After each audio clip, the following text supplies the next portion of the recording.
banyang mortal.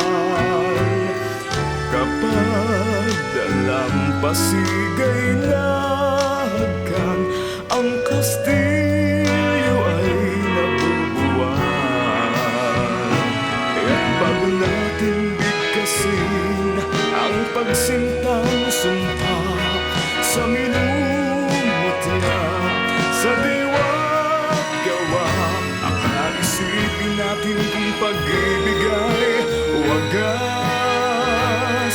Kahit pa magsanga ng landas,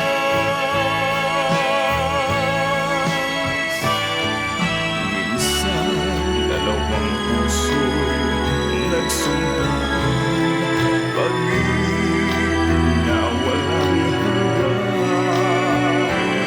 Sumpang kastilyong buhangin pala, pansamantala, luhang dala.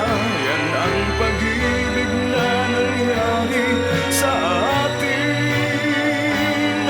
Gumuhong kastilyong buhay